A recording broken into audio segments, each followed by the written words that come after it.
Hello, everyone, and welcome to another episode of Pages to Progress. We have started a brand new book. I don't know if you can, yeah, you can see it from there. Oh, sorry about the screen. Oh, no, thank you, John. That's better. The Problem of Pain by C.S. Lewis, one of the quite prolific theologians of the turn of the century. There's a lot to say about a lot of things. He's best known for the most famous trilogy, The Chronicles of Narnia. If you know them, we probably all grew up on Narnia in some aspects. But this is less of a narrative and more of a theological, philosophical perspective on his view, specifically on pain, the problem of pain. And so we're going to dive in. You can join us if you want by ordering the book. Just go to Amazon and Problem of Pain, and you can order it and go with us. It's going to be a challenging read, this one, but I know that God is going to hopefully open our eyes to a few things. The chapters are small but incredibly dense. And we were just having a conversation before we hit record. We've had to read it a few times just to try and get ourselves to understand what he's talking about and what's going on. I'm going to kick something off here by talking about something that will hopefully lead us forward. I'll start with this, John and Dee. When I grew up, when I was growing up, my mum spoke to me about an experience that she had where she was visited by an angel. And I remember she told me about this experience. And she, she was going through a particularly difficult time, and the angel visited her. And the angel encouraged her, basically, to say that everything is going to be okay. She felt a presence in the room. And when she told me, it was almost, I immediately felt eerie. I immediately felt, what do you mean you felt a presence? She said that we were upstairs or something sleeping, and she was downstairs in the kitchen, and she felt a presence, but she wasn't scared. She felt a presence that was somewhat comforting and powerful. And this presence really helped her through one of the most difficult experiences. I remember listening to this story. I was an early teenager. She was recollecting the story to me. And I remember thinking to myself, that's weird. And I just remember thinking, is that real? Like, are you making up stuff to, all I remember is that I couldn't totally relate to the story. And all I remember thinking to myself, and all throughout my life, I wondered if I would ever have some of these experiences. And I have. And it's very weird to describe, because these are experiences which I know undoubtedly these are supernatural experiences. But if you tell me to prove it or even explain it, I would struggle to put the words to even put together to bring it about. I wanted to start specifically about talking about some of these experiences that you might or might not have had, which will hopefully lead us into the introduction of this chapter. I wanted to start by asking a question. John and Dee, have you ever experienced a supernatural experience? And I'm going to leave it at that, not qualifying it with God or anything else. Is that something that you relate to yourself? Have you ever gone through that yourself? So I'm going to start with that question, and leave it up to you. What do you guys think, John or Dee? I have. Okay. Several times. Several times. Okay. And I could say that both ways, meaning God and the devil. Okay. Both. Right. For sure. I mean, I could expand on it, but yeah, I have. Was there something definitive for you that made it easy to distinguish between either side? When I understood it was the devil's side, is purely because I knew the Bible teachings, I knew the scripture, I knew the God's words. So based on that, I recognize it as being the devil speaking, or the presence.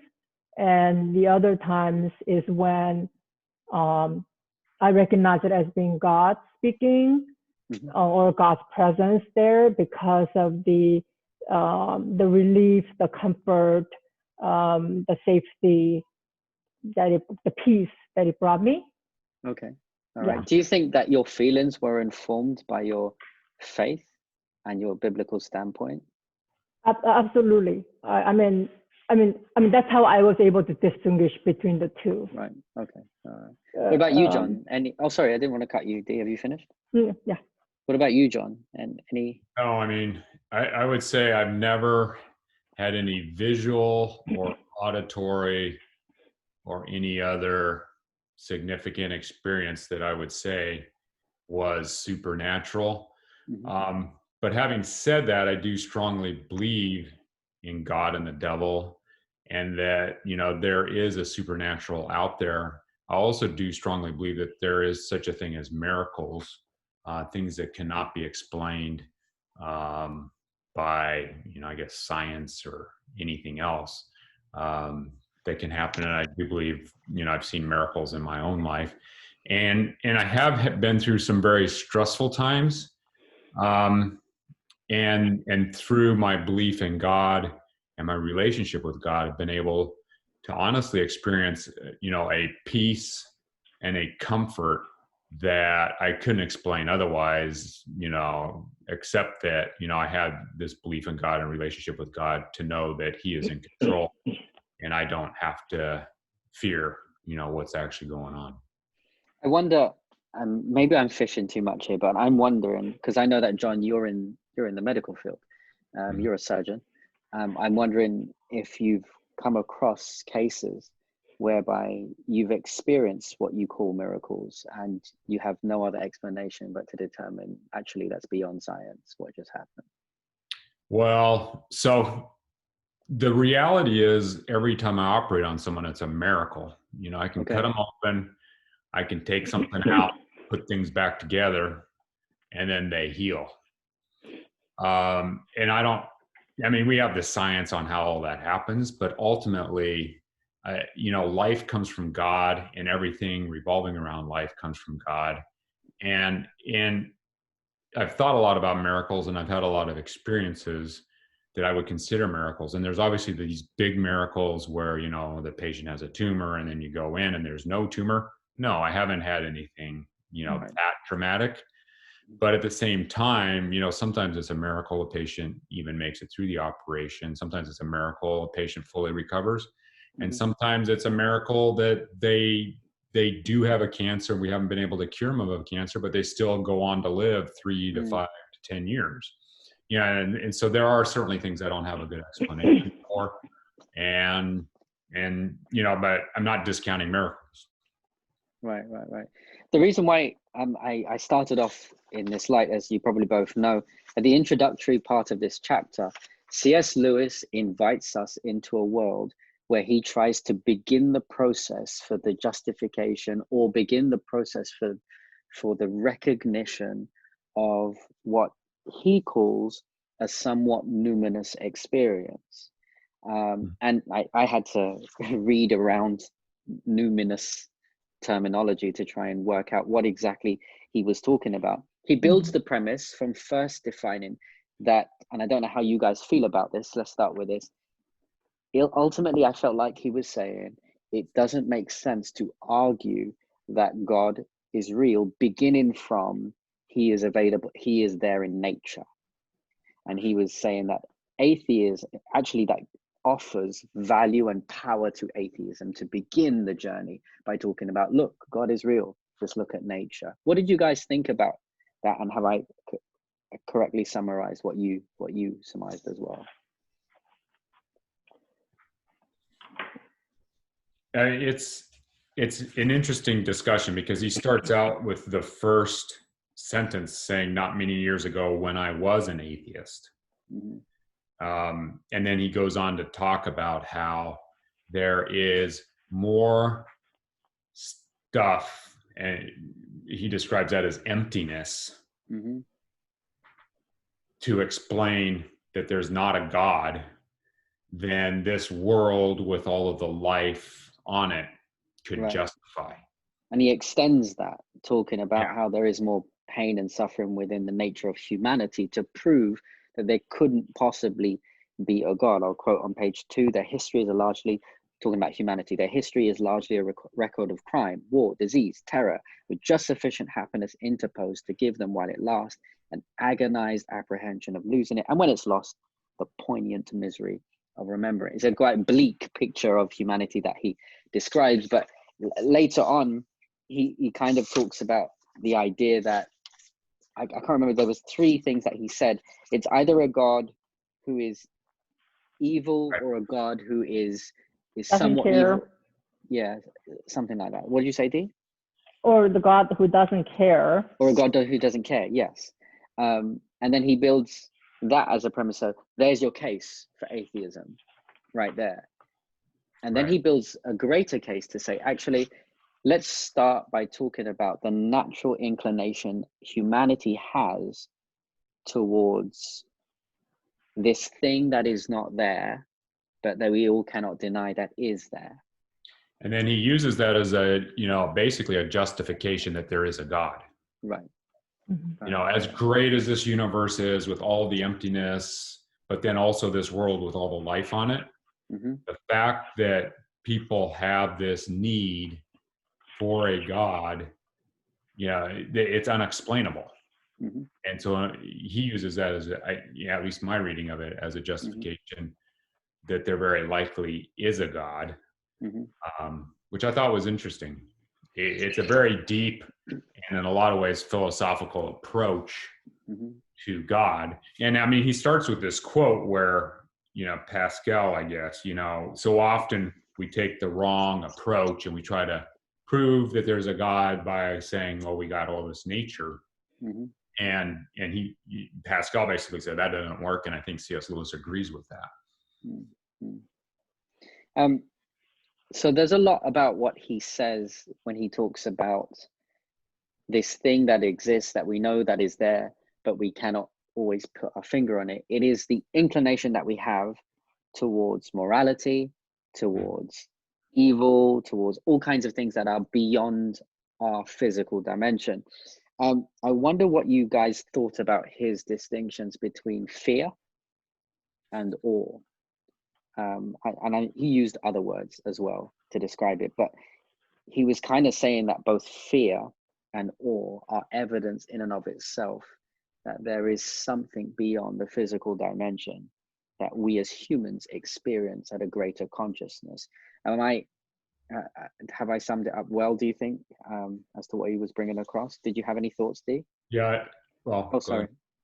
I was going to say on page 9, there's this quote: against all such attempts, we must insist that dread and awe are in a different dimension from fear. And so, I mean, he includes dread and awe, but then there's fear. But then it's interesting because he goes on to say, what is fear? And he kind of takes the word apart a bit. It's like, there's a different fear from, being in the woods and having, a bear chasing you compared to a fear of your financial future when you see the stock market making the changes that they do day in and day out. Right. And it's interesting because this whole chapter is an introduction to the book, which is the problem of pain. And he eventually is wanting to end with pain. But the irony is you can take that word apart too. And there's pain that can be physical, there's pain that can be emotional, and all different dimensions to pain. Right. Did you have something to add, Dee?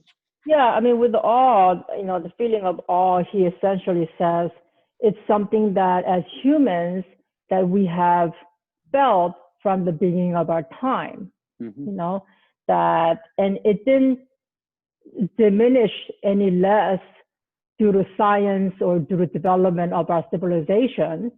Probably if not, it's gotten even more, increased even more. And that it comes from something that we experience supernaturally, and it can't really be explained. And then he goes into talking about morality from there, of right and wrong, and who assigned that. And he's saying, well, we assign those behaviors that's right and wrong. We did it basically to ourselves, but but really, where did actually that come from? And I think he does. I mean, does he end up attributing that to eventually to God? Mm-hmm. I mean, he goes into the third and the fourth element of it. He identifies.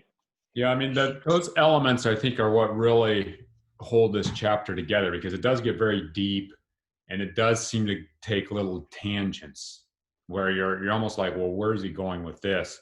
Mm-hmm. And I thought it was interesting because he And, says, sorry, he also assumes that we've read the same things that he's read. well, yeah, And I'm just like, nope. have a philosophical background in philosophy kind of a thing. Yeah. I'm not philosophical. Mm-hmm. This was hard read for me.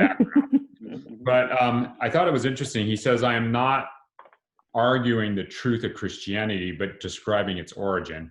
Mm. And then he goes on, this is on page 5.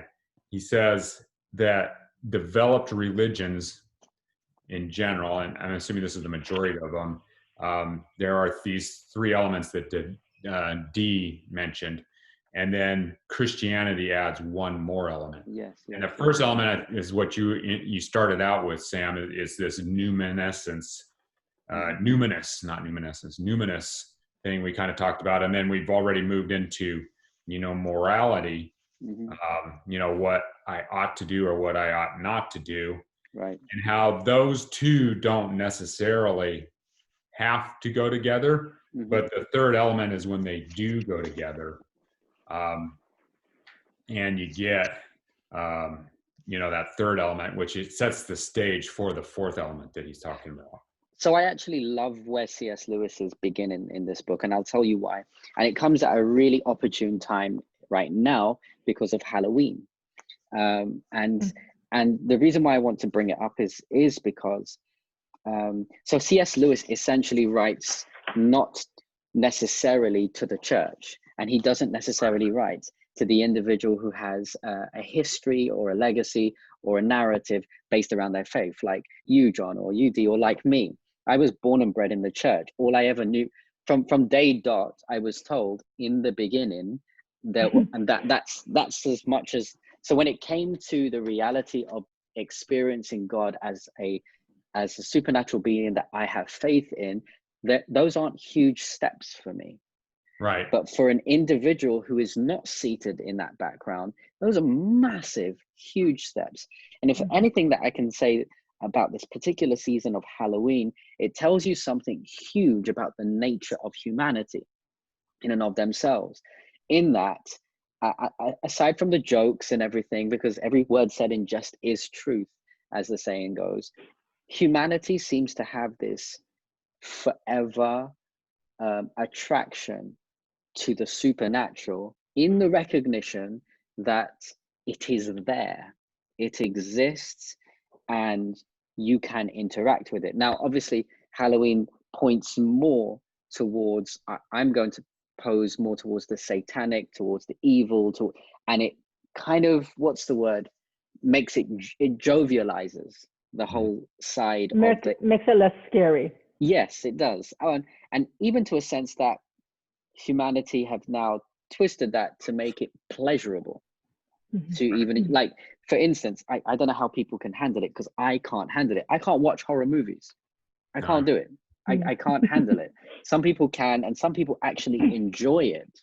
And it's probably because of my faith background. That's probably what it is.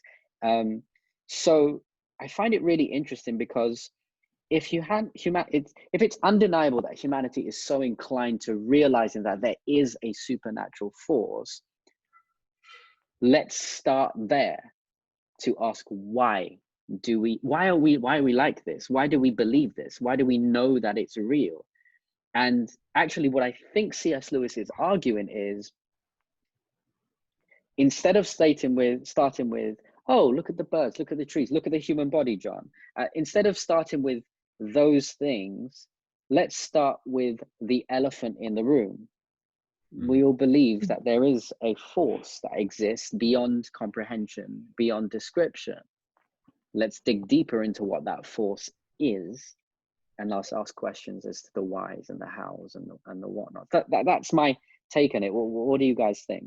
No, I think that's a great point, because I've certainly had discussions with non-believers, Mm-hmm. you know, that revolved around religion, and a lot of non-believers have a problem with Christianity because of a lot of the history of Christianity. Mm-hmm. They also have a problem with Christianity because of their views of God. Mm-hmm. And why would God let something like this happen if he's all powerful and able to change things? Why wouldn't he change things? And it's hard to argue against that. I mean, you can use Jesus in his life, but you ultimately have to have a belief from where you can start from. But these same people, if you flip it around and say, well, do you believe that there is evil in the world? Mm. And, potentially a devil that's, running things against everyone. I think people are more likely to say, yeah, that's a lot easier for a lot of people to believe than the opposite. At least what I consider my opinion, the opposite. Yeah. So it's an interesting point. Definitely. I want to move on to the final strand that he talks about. Did you have anything to mention, Dee, before that? Yeah. Okay, Mhm. so the final element that he talks about, which I think he cleverly argues at the end, which is quite powerful in my perspective. We could talk about this forever. I'm going to quote page 13. The fourth strand, or the element that, John, you talked about initially, that what Christians offer. The fourth strand or element is a historical event. There was a man born among the Jews who claimed to be, or to be the son of, or to be one with the something, which is at once the awful haunter of nature and the giver of the moral law. The claim is so shocking, a paradox, and even a horror, which may easily be lulled into taking too lightly, that only two views of this man are possible. One is that he's a raving lunatic, or the other is that he is who he says he is. Now, and I thought that this was quite a remarkable way that he expressed who Jesus was without Christian language. Right. And I think one of the things that we struggle with within our faith is to literally see what does God look like from a non-faith perspective? Because to many instances, he looks like a Halloween costume. That's not real. Or A Santa sky Claus. god, sorry, what did you say, Dee? Santa Claus. A Santa Claus, a sky god with a talking snake tricked humanity. And here we are in this instance. And to go back on the point that we just discussed, it seems so strange that we would be more easily tuned to the ghouls and the demons that are around us than we are attuned to this narrative that takes place. And one of the things that I think he argues is that you either believe in Jesus in everything that he offers, Right. or you think he's a complete raving lunatic. I mean, the idea is it's so unbelievable that no one could even make it up. And so that, justifies it as, as something that is believable. I mean, or at least a plausible thing to discover. Yeah, and I like the part where that sentence, where you started, the fourth strand is a historical event. And I think you can believe that Jesus is God, and that's what C.S. Lewis is making an argument for. Right. But when you look at the historical Jesus, it's almost unbelievable the effect that he had on history over the last 2,000 years. And in some ways that almost makes it more believable. I mean, I'm referring to the book, Who is This Man? And I can't remember the author right off the top of my head. But he does the argument on how Jesus, the historical Jesus, has affected every aspect of our life. I mean, I'm a doctor, and there's the Red Cross. Well, where did the cross come from? Well, Christianity. Mm-hmm. I mean, there's art, there's all kinds of areas where Christianity, coming from Christ in his life, have affected us. And I thought it was interesting that C.S. Lewis touches on the fact that it comes from an historical event. And then I don't know whether he's going to build on that or not, but it's interesting. Did anything pop out to you about the way that he ended and talked about Jesus and the Christian faith? Well, I think, again, the moving from the elements into the third to the fourth, third element being that there's this morality, moral law. And then the fourth element, it says that it's actually, the Jesus who gave us this moral law. It's a recognition of this higher being. It isn't something that like we as humans came up on our own, but it is actually given to us. It's actually written in our hearts, and this is why we have a conscience, and we have sense of guilt, and all of that, right? And so, that was the fact, the recognition of that. This, especially, I think that in our time now, that where we, it seems like there's no foundation or no moral law. Like everybody is either right or everybody's either wrong. It's like you do whatever that feels right for you, right? We live in that kind of society right now, but you have to recognize that God as the lawgiver. It definitely resonated with me. What did you guys think on his proposition that Christianity, in a sense, creates rather than solves the problem of pain? Did you guys catch that towards the end?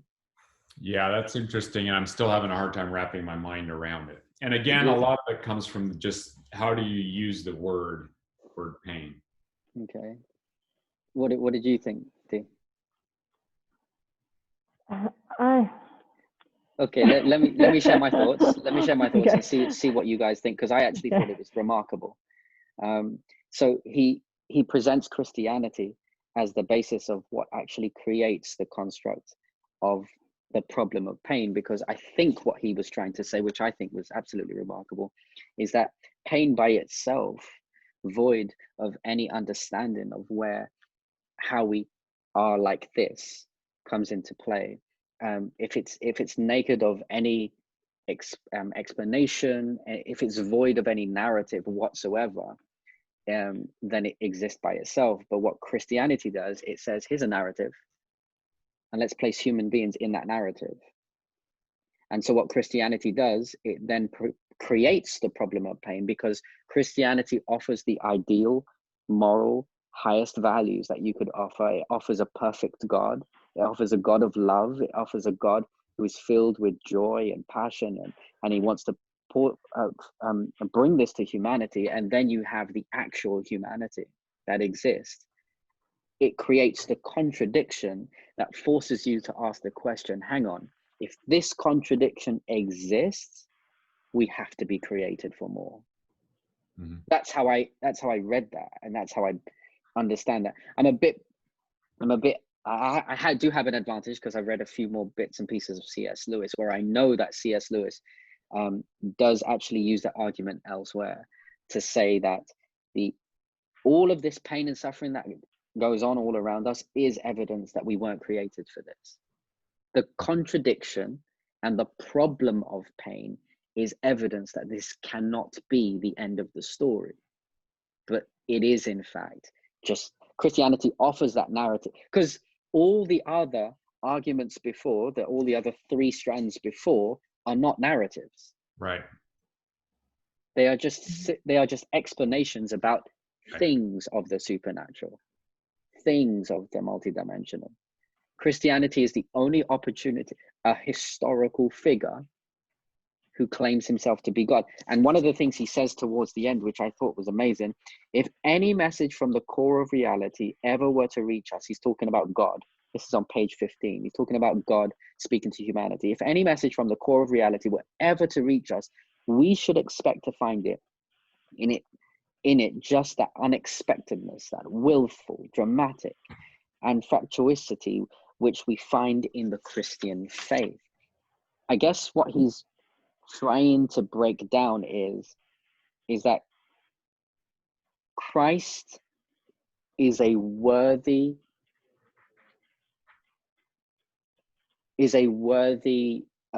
discovery for us to be able to push ourselves out there and see what will our life look like within this narrative.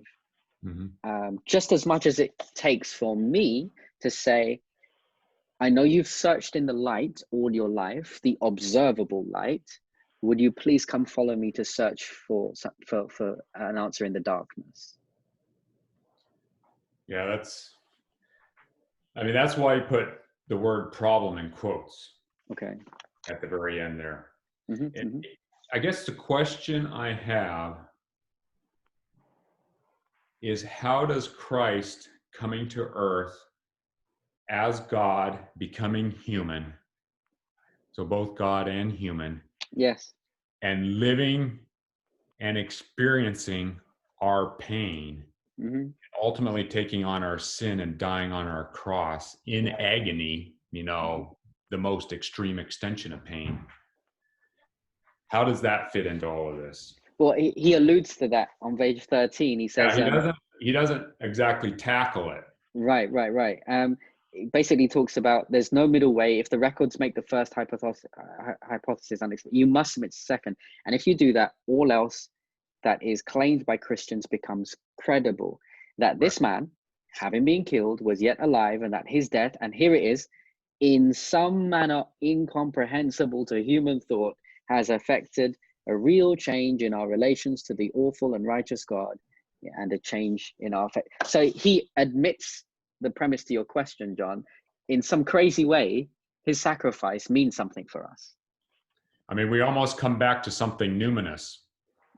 Right. That might affect morality, that combine. I mean, it's almost this circle. Right. That involves. Right. Christ. And I think that what C.S. Lewis is trying to do is to rein in those who, first of all, cannot refute the fact that there is something else out there. Right. Bring them in close to say, for a moment, can you just understand that actually some of those same things that you cannot explain are actually present in the Christian narrative? Yeah, interesting. And I think it's an introduction to the secular mind, at least, the totally secular mind who doesn't have any of our backgrounds, to admit to themselves there's something more. Right. There is something more.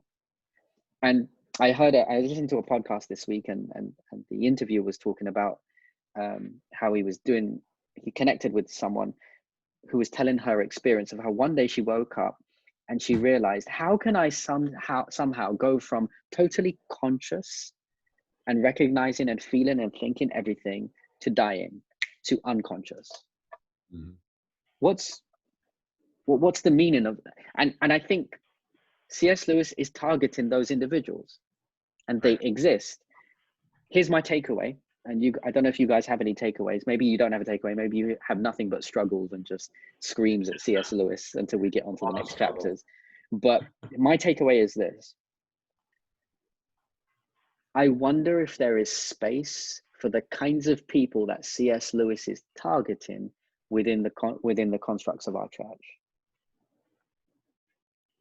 I wonder. Because to me, my initial answer is I don't think so. Because we are far too religious for the kinds of non-religious people to find Jesus, if that makes sense. In our language, in the way that we talk about Christ, in the way that we talk about God. We still argue about Christ from the premise of our own upbringing, without recognizing there are other people who do not have an upbringing whatsoever in understanding who Christ is. I don't know if that makes sense. I think it totally does. I mean, we're struggling as three believing Christians with what C.S. Lewis is writing about, coming from being previously an atheist. Right. And like you're saying, probably reaching out towards that audience, which honestly, for me at least, is almost impossible to totally comprehend. Almost, John. Well, I should probably just say it is totally impossible for me to comprehend. I mean, I've had my doubts, and I think there's a difference between doubting and not believing. Right. So I think from straight atheism and secularism. I mean, doubting still comes from growing up being raised in the Christian church and always kind of believing in God and Jesus and the Christianity and trying to live that life. Not believing, pulls the rug out from under that, and it's blank. But in the audaciousness of the Christian expecting the non-believer to come over to his side, C.S. Lewis is throwing the audaciousness back in our faces as Christians to come over to the non-believing side. But I think most people in a Christian church aren't even going to, know where to begin a conversation with someone like that. And that's a problem. I mean, the only way I could really have a conversation with someone, talking about that would be to just sit and listen to what that someone had to say. Right. And I'm not sure I could add to that conversation or take away from it. It's almost too extreme and two opposite, directions. Right. But here's where I think the value of reading a book like this from someone who came from atheism really helps us out, because he sets the premise to discovering Jesus from the other side. Yeah. And I think my takeaway from this is, as a Christian, I can't discount people that do not believe, because I think there's hope for people like that. And I think that conversation has to have me listening 90% of the time, and maybe the other 10% of the time just me nodding my head or clarifying stuff I don't totally understand. Right. And then leaving it to the Holy Spirit to take it from there, and then maybe learning something from this book so that I can eventually add to the conversation. Right. Very challenging. Dee, anything that you can take away from, or any comments? Well, for me, the beginning of this chapter was truly all gloom and hopelessness. I mean, it says here the humanity is basically doomed, right? Mm-hmm. Yep. And until you get to the element number 4, where you have Jesus, and then there's hope. And then from there, I see hope from that point on. Before that, it was like, oh my goodness, this is so depressing. And I guess for me, I know we talked about, maybe we're just talking about semantics here, but the problem of pain, I think because there's, of course, I'm speaking as a Christian too, so that's another thing. But that's all right. Carry on. But the problem of pain, as it relates to Christianity, is that it's no longer a problem, but actually there's a solution. There's a hope. Yeah. Because of Christianity, because of Jesus. Because if we didn't have that, it would really be a doom. So I picked something up while you were talking, Dee, which I thought was pretty remarkable. I don't know if you meant to do this, but I thought it was pretty powerful what you said. The journey of walking through the terrain of all the doom and gloom and pain eventually led to a door that opened to hope. And when we think about trying to reach other people, and this blows my mind, unless the truly evangelical Christian, and I mean evangelical not in a political way, someone who loves to evangelize, that's what I mean. The truly evangelical Christian, or someone who is evangelically minded, is someone who is willing to sacrifice their feelings or sacrifice their comfortable life and literally walk alongside someone through the doom and gloom and hopelessness of their life, void of the hope of Jesus, to eventually bring them closer to the door of hope of who Jesus is. That's good. And if there's anything because sometimes, and I'm going to say this, I don't know what you think about this, sometimes offering the door of Jesus is too soon for someone, for them to be able to fully grasp who he is. And all it takes is what you said, John, was sitting and just doing this. Because I think it's undeniable, even though we have Christian backgrounds, it's undeniable we've all experienced those doors of gloom. And it's horrible. It's horrible. It's tear-jerking, and it's brokenness, and it's pain, and but we've all experienced as Christians the other side of that door, Right. because of our faith. And oh to the joy of being able to walk someone from one place to the other, which I think is the occupation of Christianity, to walk people to that side. So, and you know, for me, I've always thought that a miracle, I mean, miracle is when a non-believer, 100%. accepts Christ as And his it is personal miraculous. Savior. It is. It's a miracle. It's a supernatural. It's a miracle. Yeah. Yeah. Truly. Yeah. 100%. Yeah. And maybe that's where we should end today. So next week we'll be diving into the next chapter, divine omnipotence. And I'm gonna ask all of us who are here with us, joining us, or whether it's you and John and Dee and myself, we need to brace ourselves, because I think C.S. Lewis is gonna bring us in for a ride in this book. That we're really gonna have to just keep it together and just maybe go through it slowly, bit by bit, to really try and understand the profundity of what he's trying to communicate. If you are joining us and you would like to continue the journey with us, you can jump online to eastsidesda.org/pages to progress, and you'll be able to follow along with the episodes that we post up. John, if you could show the book again for me, please. We are going through The Problem of Pain by C.S. Lewis. Just order it on Amazon. Join the journey with us. You don't have to join the conversation, but you can listen on and read on with us. And hopefully you'll be blessed with every single thing that we go through. So I guess this is from us, wishing you well, wherever you are, listening, tuning in. Until next week, may God bless you. Take care. Bye.